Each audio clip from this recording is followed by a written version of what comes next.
Assalamualaikum warahmatullahi wabarakatuh. Waalaikumsalam warahmatullahi wabarakatuh.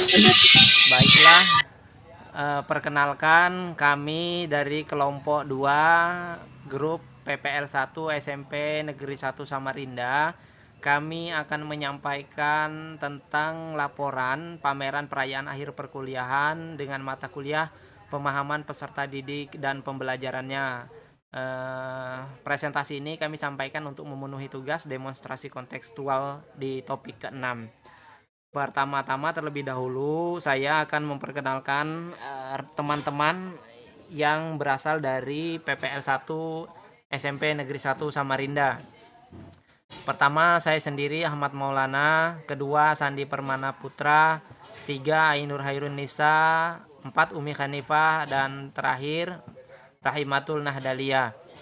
Baiklah, sebagai informasi, di PPL SMP Negeri 1 Samarinda ini kami sendiri memulainya dengan minggu pertama PPL dengan observasi, baik itu berupa observasi tentang karakteristik peserta didik, manajemen sekolah, dan lingkungan belajar yang ada di sekolah tersebut. Selanjutnya saya perlu menyampaikan juga bahwa setidaknya di pameran ini kami akan menyampaikan 3 hal penting berkaitan dengan latar belakang masalah dan fenomena yang kami amati di sana. Ada 3 hal, yaitu RPP atau modul ajar, assessment, dan output.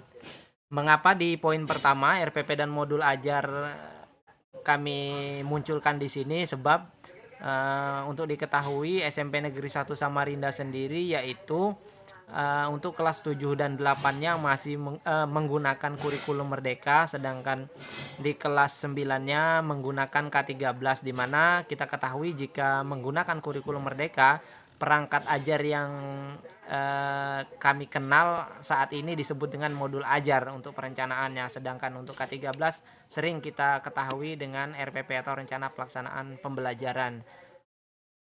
Selanjutnya adalah penggunaan modul ajar dan RPP. Saya sendiri pertama menggunakan modul ajar untuk kelas yang pada saat di PPL 1 dengan guru Pamong kami menyepakati saya mendapatkan kelas 8A. Dalam penyampaian dalam pelaksanaan pembelajaran terbimbing, saya menggunakan topik announcement yang punya kaitannya ada tiga topik utama: announcement, kemudian short message, dan notice.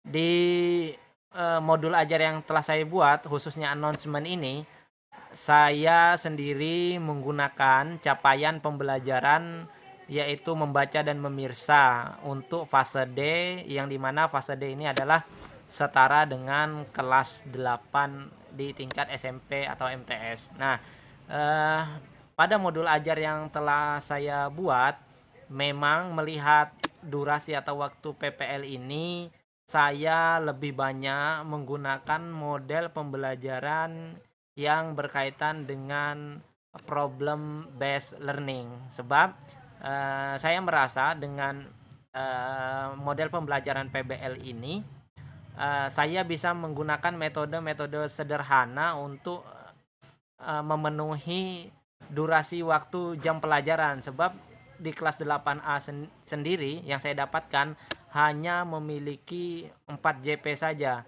di mana dalam 2 JP itu hanya ada waktu 40 menit. Jadi dapat dikatakan ini merupakan waktu yang sangat singkat, sehingga saya lebih memilih model pembelajaran problem based learning. Dengan problem based learning ini, pola yang sering saya lakukan yaitu pertama memang kami mengidentifikasi teks announcement ini, lalu kami melihat mengkorelasikan dengan kontekstualnya di lingkungan sekitar dan sebagainya. Lalu nanti memang ada sedikit penerapan berdiferensiasi di prosesnya.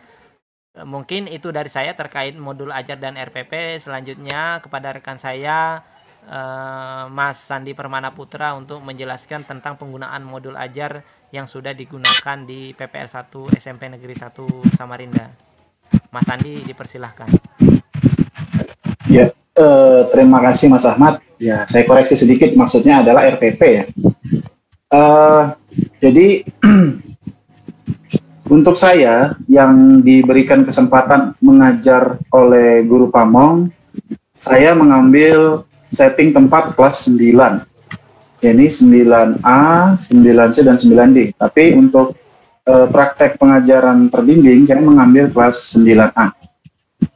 Dan untuk kelas 9A sendiri, materinya yang saya pilih adalah naratif teks atau mengikuti program pembelajaran di sekolah berjalan, yakni KD 3.7 dan 4.7.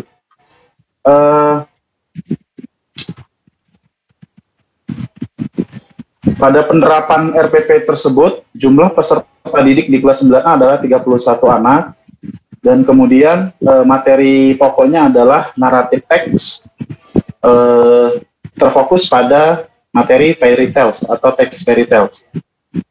Kemudian model pembelajaran yang saya gunakan adalah problem based learning sama dengan Mas Ahmad tadi, di mana pada langkah ini dibagi menjadi langkah pendahuluan atau pembuka, kemudian langkah kegiatan inti, dan langkah kegiatan penutup.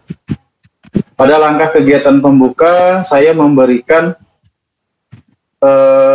pembukaan pembelajaran dengan memberi sedikit materi penjelasan pada slide PowerPoint mengenai teks naratif secara umum dan penjelasan singkat. Kemudian saya mengarahkan siswa untuk membentuk grup diskusi pada kegiatan inti, dan siswa dapat memilih melakukan eksplorasi konsep pada pertanyaan yang sudah saya sediakan pada lembar LKPD siswa, yakni mengenai jenis-jenis teks naratif dan juga struktur teks, unsur kebahasaan. Kemudian setelah berdiskusi dan mendapatkan konsep pemahaman dari hasil kolaborasi kelompok, kelompok tersebut akan mempresentasikan secara sederhana di depan kelas. Kemudian kelompok siswa yang lainnya akan ikut membantu menilai penampilan dari presentasi tersebut. Pada langkah penutup, guru membimbing siswa membuat poin-poin penting dari materi naratif teks. Guru memberi umpan balik kepada peserta didik dalam proses dan hasil pembelajaran dengan memberi pertanyaan lisan seperti, what have you learned today? What activity do you like the most? And do you have any difficulty? What are they? Ya, pada langkah tersebut guru memberikan pertanyaan-pertanyaan supaya siswa memberikan tanggapannya atau umpan baliknya mengenai kegiatan pembelajaran hari ini. Setelah langkah tersebut, saya memberikan penguatan pembelajaran dengan menyampaikan rencana pembelajaran pada pertemuan selanjutnya. Kemudian guru menutup dengan salam dan penutup. Pada langkah assessment, saya menggunakan penilaian formatif, yakni pada penilaian sikap, penilaian pengetahuan, dan keterampilan performance atau reading aloud. Ya, mungkin itu saja yang bisa saya sampaikan. Kemudian saya lanjutkan kepada teman saya. Silakan. Terima kasih atas kesempatan yang telah diberikan kepada saya. Saya akan melanjutkan presentasi kali ini yang berkaitan dengan modul ajar. Jadi di dalam pengajaran terbimbing di PPL 1 ini saya mendapatkan kelas 7 dan saya mengajarkan materi animal body parts, dan dalam hal ini saya menggunakan CP atau elemen yang berfokus pada menyimak dan berbicara, dan juga menulis dan mempresentasikan. Untuk CP ini saya menggunakan maksudnya model pembelajaran cooperative learning yang berfokus kepada kerja kelompok, dan juga untuk metodenya saya menggunakan metode tanya jawab dan juga mind mapping. Jadi di sini di dalam tujuan pembelajarannya. Di situ dijelaskan bahwa peserta didik nantinya akan diharapkan bisa untuk menguraikan animal body parts atau bagian-bagian tubuh hewan secara tertulis melalui mind map bersama teman sekelompoknya. Jadi dengan bantuan mind map yang disediakan oleh guru berupa gambar, kemudian siswa di situ membuat gambaran singkat mengenai bagian-bagian tubuh hewan, dan kemudian mereka diminta untuk memasukkan kosakata-kosakatanya di dalam mind map tersebut, dan kemudian mereka membuat kalimat-kalimat sederhana bersama teman sekelompoknya. Mungkin dari saya itu saja untuk modul ajar. Selanjutnya akan dilanjutkan dengan teman saya, yaitu Mbak Ainur Hoirunisa. Saya persilahkan. Terima kasih. Mengimplementasikan modul ajar. Modul ajar ini saya implementasikan di kelas 7. Nah, dengan capaian pembelajaran yaitu elemen menulis. Nantinya elemen menulis ini akan diturunkan menjadi tujuan pembelajaran, dan outputnya peserta didik nantinya akan mampu menulis teks berita berdasarkan unsur-unsurnya. Nah, dengan kompetensi awal, yakni setelah memahami pengertian teks berita, peserta didik dapat menganalisis dan menulis teks berita berdasarkan unsur-unsurnya. Kemudian untuk komponen profil pelajaran Pancasila, saya memasukkan 3 komponen. Yang pertama, beriman bertakwa pada Tuhan Yang Maha Esa dan berakhlak mulia, gotong royong, bernalar kritis. Sarana dan prasarana yang saya berikan yaitu LCD, laptop, handphone, dan LKPD. Nah, target peserta didik ini adalah modul ini dirancang untuk peserta didik yang memiliki minat belajar yang berbeda-beda. Jadi di dalam modul ini nantinya akan ada pembelajaran berdiferensiasi berdasarkan minat peserta didik. Kemudian model pembelajaran yang saya terapkan yaitu problem based learning, yang nantinya mereka akan secara berkelompok memecahkan masalah, lalu mereka mendiskusikan dan mempresentasikan hasil dari pemecahan masalah yang mereka kerjakan secara bersama-sama. Sekian dari saya. Saya alihkan kepada Mbak Rahimatul Nahdalia. Saya persilakan. Baik, di sini saya akan melanjutkan mengenai modul ajar yang di sini saya susun dengan bantuan guru pamong dan juga dosen pembimbing. Pada modul ajar ini saya gunakan ketika pengajaran terbimbing kemarin, yaitu mengenai Animal Around Us. Ini bagian dari materi tes deskripsi yang sebelumnya, sebelum masuk kita ke describing animal, kita masuk dulu ke bagian nama-nama hewan itu. Oke, untuk fasenya, fase D karena di SMP, dan juga untuk saya masuknya itu di kelas 7. Untuk elemen domainnya, untuk modul ajar Animal Around Us ini menggunakan menyimak dan berbicara, di mana nantinya para peserta didik akan menyimak beberapa gambar serta video yang ditampilkan, dan mereka akan menyebutkan hewan-hewan apa saja yang ada terlihat di video tersebut. Ada hewan wild animal dan juga farm animal. 2 materi itu yang nantinya akan yang sudah ditampilkan kemarin. Dan untuk profil pelajar Pancasilanya di sini ada 2 poin, yaitu mandiri dan juga kreatif. Mandiri ini pada saat mereka mengerjakan tugas individu di akhir, dan juga kreatif pada saat mereka bekerja kelompok, bagaimana mereka nantinya ada guessing game bersama teman-temannya, mereka memperagakan hewan, dan juga teman-temannya itu akan menebak nama hewan tersebut. Selanjutnya, model pembelajaran digunakan adalah problem based learning dengan metode tadi, yang pertama tanya jawab, yang kedua guessing game.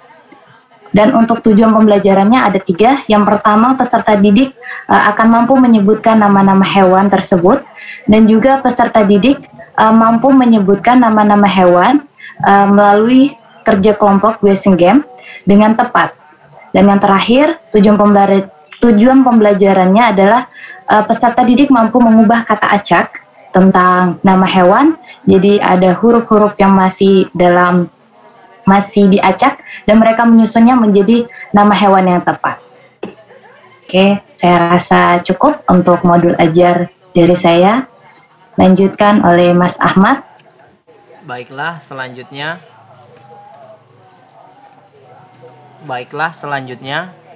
Lanjut ke bagian assessment.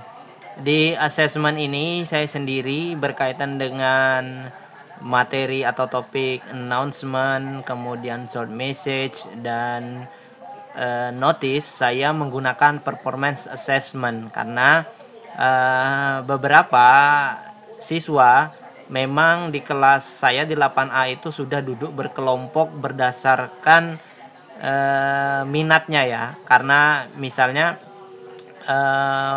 ada beberapa kelompok itu memang lebih suka dengan visual dan sebagainya, dan ada juga yang lebih suka mereka tidak berani presentasi ke depan dan sebagainya. Nah, tapi di sini saya menggunakan performance assessment ini adalah selain saya juga mampu untuk melihat penilaian sikap mereka, saya juga langsung melihat kepada konten atau pengetahuan yang mereka serap dari materi-materi yang sudah, topik-topik yang sudah saya sampaikan. Misalnya saja pada contoh announcement, mereka karena berdasarkan model pembelajaran saya problem based learning bukan project based, maka mereka tidak saya instruksikan untuk membuat announcement atau informasi atau membuat teks informasi, tapi saya menyediakan beragam teks informasi. Mereka hanya mengidentifikasi lalu mempresentasikannya, atau bahasanya mendemonstrasikan dari hasil identifikasi mereka, sehingga dengan ini saya pikir pada pelaksanaannya waktu itu saya mampu melihat misalnya dari sisi performance mereka berani, kemudian teliti, dan poin-poin yang ada di dalam materi itu dapat tersampaikan dengan baik. Selanjutnya saya serahkan kepada Mas Sandi Permana Putra untuk assessment.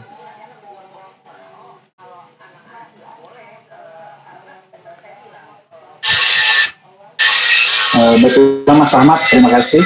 Maaf jika suaranya agak terganggu karena ada kegiatan bekerja. Oke, di bagian asesmen ini, bagaimana yang telah saya sampaikan tadi, saya menggunakan asesmen untuk performance sama dengan Mas Ahmad. Namun di bagian performance saya lebih condong kepada penerapan dari kompetensi dasar 4.7, yakni keterampilan menangkap makna secara konseptual terkait fungsi sosial, struktur dan unsur kebahasaan teks naratif secara lisan dan tulis. Tapi yang saya fokuskan adalah yang secara lisan, yakni dengan membagikan beberapa teks reading yang akan saya nilai menggunakan rubrik penilaian reading aloud, di mana saya berfokus kepada menilai fluency, accuracy, pronunciations, dan intonation siswa. Dari kegiatan pembelajaran yang telah saya lakukan tersebut, saya juga dapat membuat kesimpulan bahwa teks yang dipilih oleh peserta didik memiliki kecenderungan yang lebih familiar yang pernah mereka dengar atau mereka baca. Jadi untuk tindak lanjut saya, mungkin kedepannya saya akan lebih memfokuskan kepada satu teks, namun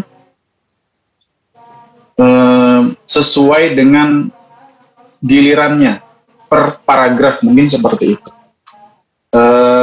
Untuk penilaian sikap, saya menggunakan penilaian sikap seperti yang dijelaskan Mas Ahmad tadi, bahwa kegiatan pembelajaran itu saya fokuskan pada KD pengetahuan, di mana telah diurutkan berdasarkan taksonomi Bloom yang dimulai dengan C2, C3, C4, dan C4. Jadi setiap kegiatan pembelajaran, terutama dalam diskusi kelompok dan presentasi, saya meminta siswa melakukan penilaian terhadap performa yang ditampilkan oleh grup yang sedang melakukan presentasi. Mungkin itu saja yang bisa saya jelaskan mengenai langkah asesmen ini. Saya kembalikan ke teman saya selanjutnya. Terima kasih. Ya, selanjutnya saya akan melanjutkan presentasi mengenai assessment yang saya gunakan di dalam pengajaran terbimbing kali ini. Jadi untuk materi yang saya berikan yaitu animal body parts. Di sini saya menggunakan 3 assessment. Yang pertama yaitu penilaian sikap, pengetahuan, dan yang terakhir ada keterampilan. Untuk penilaian sikap sendiri itu ada beberapa poin yang di assessment atau dinilai. Yang pertama ada tanggung jawab, toleransi, disiplin, aktif, bekerja sama, dan kreatif. Di sini assessment tersebut disesuaikan berdasarkan model pembelajaran dan juga metode pembelajaran yang diterapkan. Jadi di sini mereka bekerja sama di dalam kelompok, sehingga di dalam assessment-nya juga dilihat dari aspek seperti keaktifan, kerjasama mereka di dalam kelompok, dan juga kreativitas mereka. Yang kedua, assessment yang saya gunakan adalah penilaian pengetahuan. Jadi penilaian pengetahuan ini dikerjakan secara individu atau secara mandiri dengan teknik tes tertulis dan juga berbentuk pilihan ganda. Untuk tes ini saya menggunakan media Google Form untuk memudahkan anak-anak dalam mengerjakan soal-soalnya. Untuk soalnya sendiri terdapat 8 soal yang berkaitan dengan materi, yaitu materi bagian-bagian tubuh hewan atau animal body parts. Dan yang terakhir saya menggunakan assessment atau penilaian keterampilan yang fokus kepada keterampilan menulis. Dan di sini ada beberapa poin yang saya gunakan untuk mengukur tingkat keterampilan menulisnya siswa, seperti tata bahasa, kosakata, dan juga kejelasan makna yang terdapat di dalam teks tertulis, yang terdapat di dalam kalimat-kalimat yang mereka buat bersama teman-teman kelompoknya. Mungkin itu saja dari saya mengenai asesmen. Selanjutnya akan dilanjutkan oleh rekan saya, Mbak Ainur Hairunisa. Terima kasih.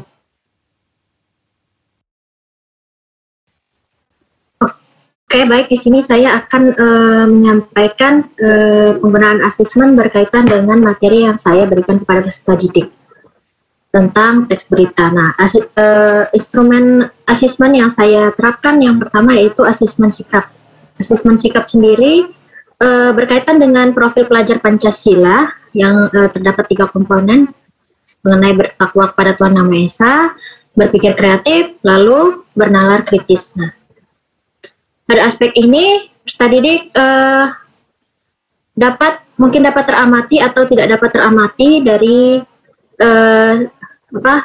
penilaian yang saya lakukan. Nah, kemudian untuk instrumen asesmen, kemudian untuk yang satunya mengenai performance assessment yang saya terapkan berkaitan dengan model pembelajaran yang saya gunakan. Nah, adapun indikator dari performance assessment yang saya berikan, yang pertama, peserta didik mampu menyampaikan materi, kemudian hasil pembahasan atau diskusi, bagaimana peserta didik melakukan kerjasama, bahasa yang digunakan apakah sesuai dengan ejaan yang disempurnakan atau tidak, kemudian kemampuan menjawab pertanyaan atau komentar dari rekan-rekannya. Nah, selanjutnya mungkin itu saja. Selanjutnya saya akan alihkan ke rekan saya, Mbak Rahimatun Nahdalia. Ya, baik. Di sini pada modul ajar yang saya gunakan yaitu Animal Around Us menggunakan asesmen formatif. Di dalam asesmen formatif ini, karena di dalam pembelajarannya saya mengakses 2 kali, yaitu kerja kelompok mereka dan juga kerja individu mereka. Jadi pada saat kerja kelompok itu saya menggunakan assessment performance, di mana dalam assessment performance ini ada penilaian sikap dan juga keterampilan yang saya lihat. Yang pertama yang disikapnya itu bagaimana kerjasama mereka antar tim, apakah mereka bisa saling bekerja sama, dan yang kedua itu adalah keterampilan mereka. Yang saya nilai adalah bagaimana mereka bisa berhasil menyebutkan kata-kata nama hewan itu dalam bahasa Inggris gitu. Jadi dalam performance assessment tadi yaitu sikap dan juga keterampilannya. Dan untuk pengetahuannya melalui teknik penugasan dengan instrumennya itu menyusun kata-kata acak menjadi kata yang benar dalam nama hewan dalam bahasa Inggris. Oke, saya rasa cukup. Saya kembalikan ke moderator, Pak Ahmad. Iya, baiklah, selanjutnya adalah berkaitan dengan output. Nah, dari serangkaian perencanaan dan asesmen yang sudah kami lakukan di PPL 1 SMP Negeri 1 Samarinda, pertama output yang memang sudah kami dapatkan, pertama dari sisi skill atau keahlian, ya kami jujur saja karena ada diskusi dengan guru pamong dan konsultasi dengan dosen pembimbing lapangan dan sebagainya, akhirnya sedikit banyaknya kami juga merasa bahwa ada peningkatan di keahlian, baik itu berkaitan dengan perencanaan dan teknik mengajar. Karena seperti yang kita ketahui di jenjang fase D ini SMP memang membutuhkan teknik mengajar yang variatif sekali, karena siswa atau peserta didik ini memang sangat membutuhkan perhatian yang lebih dengan karakteristik mereka. Kemudian yang kedua, ekosistem kelas, outputnya dengan PPL 1 ini ekosistem kelas setidaknya sudah bisa kita ciptakan dengan baik sesuai dengan konteks pembelajarannya pada siswa tersebut. Dan yang terakhir yaitu outputnya, setidaknya ada 3 garis besar ya yang bisa kami rinci, yaitu pembelajaran aktif yang berpusat pada peserta didik. Ini jelas sekali seperti pembelajaran kita pada PPDP ini adalah teaching at the right level. Jadi pembelajaran aktif yang berpusat pada peserta didik juga berpengaruh pada bagaimana kita memperlakukan peserta didik ini, kita layani dengan baik outputnya ke depan, seperti itu. Selanjutnya adalah refleksi. 5 refleksi yang sudah kami simpulkan ini adalah hanya garis besar saja. Masing-masing kami tentu memiliki refleksi tersendiri. Setidaknya satu, yaitu peserta didik kurang percaya diri saat melakukan presentasi atau membaca di depan kelas. Itu sangat sering kami ketemui, terutama yang berkaitan dengan performance mereka saat harus mempresentasikan, seperti itu. Kemudian yang kedua, siswa terlibat aktif dalam proses pembelajaran, namun tidak semua kelompok dapat menyampaikan hasil diskusinya karena waktu yang sangat terbatas. Nah, ini benar sekali karena proses pembelajaran tidak semua kelompok, kadang juga kami bahkan harus membagi waktu untuk minggu depan kelompok lain untuk maju. Selanjutnya rekan yang lain silahkan menambahkan refleksi selanjutnya.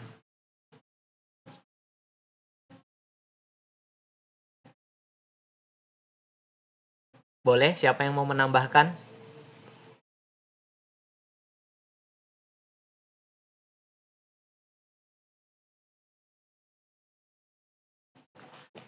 Baiklah, saya langsung baik. Ya, langsung dilanjut. Silahkan tambahkan. Masih berkaitan dengan refleksi, dalam proses refleksi ini saya melihat juga dalam proses mengorganisir peserta didik secara berkelompok dan menyesuaikan dengan alokasi waktu, dibutuhkan dengan baik ketika kita dalam proses pembelajaran di kelas, karena seperti apa yang kita ketahui bahwa kita telah menyusun rencana pembelajaran dengan alokasi waktu yang sudah kita tentukan, tapi sebagian besar alokasi waktu itu tidak sesuai dengan proses pembelajaran di kelas. Seperti itu. Mungkin ada tambahan lagi dari rekan-rekan.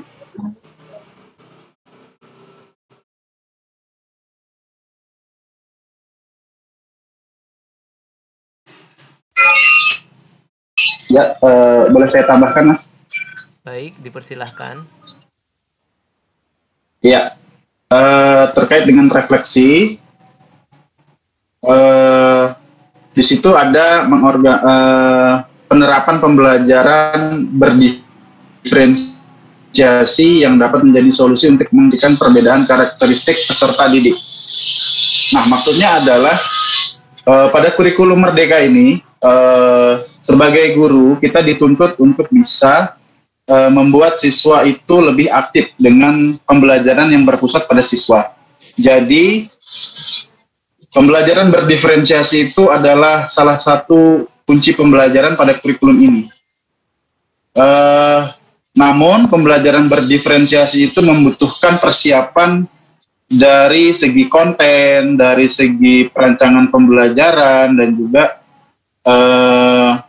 materi-materi yang disampaikan itu harus berbeda-beda sesuai dengan karakteristik peserta didik. Untuk kedepannya mungkin kita bisa menerapkan pembelajaran berdiferensiasi ini tidak hanya dalam segi konten, namun juga proses pembelajaran yang sesuai dengan tata urutan dan aturan dari pembelajaran berdiferensiasi. Mungkin itu saja yang bisa saya tambahkan. Terima kasih. Ya, saya sedikit menambahkan ya untuk refleksi poin kelima. Di sini kami menyebutkan bahwa peserta didik sangat tertarik dan bersemangat ketika bekerja bersama kelompok dan melakukan permainan di dalam pembelajaran. Jadi ketika dalam proses pembelajaran itu secara berkelompok, peserta didik itu lebih bersemangat gitu untuk belajar karena bisa bersama dengan teman-temannya.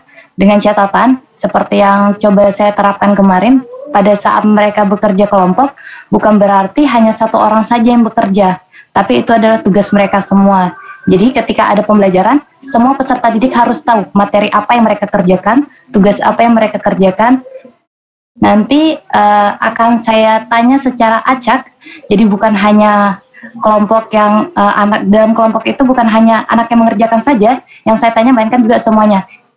Jadi mereka ada rasa sadar bahwa oh berarti saya juga harus belajar nih, bukan cuma teman saya aja nih. Jadi saya juga harus tahu ini tentang apa yang kita kerjakan karena tidak menutup kemungkinan nanti mereka juga akan ditanya.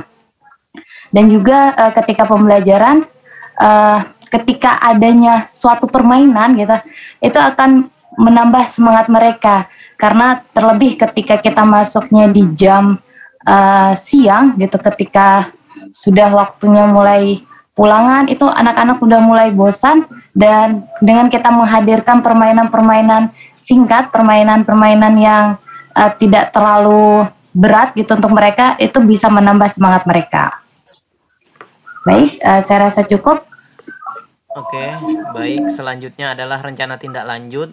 Saya akan menyampaikan hasil diskusi kami berkaitan dengan rencana tindak lanjut. Pertama, dari berbagai output dan pengalaman yang sudah kami lakukan, ada beberapa rencana tindak lanjut yang sudah kami inventarisir di sini. Pertama, ke depan kita ingin mengajak semua siswa itu terlibat aktif dan berpartisipasi dalam proses pembelajaran, sehingga dengan aktifnya mereka itu akhirnya mereka dapat lebih berani dan percaya diri. Kedua, kita pengen sekali ke depan meminimalisir waktu pengerjaan LKPD peserta didik yang beragam dan menentukan lebih awal kelompok berdasarkan hasil diagnostik. Jadi begini, di dalam proses pembelajaran nantinya kami rencana tindak lanjutnya ke depan harus sudah memiliki data hasil diagnostik tentang siswanya, sehingga kelompok itu sudah kita bagi di awal, tidak pada saat dalam pembelajaran seperti yang sudah kami lakukan. Serta tentang LKPD ini ada penyederhanaan yang nantinya akan coba dilakukan, sehingga asesmen yang dilakukan juga tidak berlarut-larut. Kemudian ketiga, melakukan persiapan yang baik dan matang untuk menerapkan pembelajaran berdiferensiasi baik dari sisi konten, proses, dan lingkungan belajar. Dan keempat, melibatkan siswa untuk melakukan penilaian sikap antar teman sebaya dan juga saat penilaian performance ketika kegiatan presentasi di kelas. Jadi pada saat siswa presentasi di kelas, guru harus lebih meminimalisir penilaian penilaiannya, tapi lebih banyak interaksi di antara mereka yang akan saling menilai atau teman sebayanya. Dan kelima, lebih teliti kembali dalam mengorganisir waktu agar semua kegiatan akhir atau penutup dapat terrealisasikan. Kadang-kadang kami sudah menjalankan kegiatan sesuai perencanaan, namun penutup tidak sesuai ekspektasi dan perencanaan yang kami harapkan. Nah, oleh sebab itu ke depan kelima poin rencana tindak lanjut ini insya Allah akan coba kami realisasikan dengan baik, baik itu di PPL 2 dan bahkan ketika kami nanti ditempatkan masing-masing di daerah atau domisili kami masing-masing. Terakhir, saya mewakili rekan-rekan atau teman-teman kelompok PPL 1 SMP Negeri 1 Samarinda mengucapkan terima kasih atas perhatiannya. Mohon maaf atas segala kekurangannya dan kami akhiri. Wallahul muwaffiq ila aqwamit thoriq. Wassalamualaikum warahmatullahi wabarakatuh. Waalaikumsalam warahmatullahi wabarakatuh. Warahmatullahi wabarakatuh.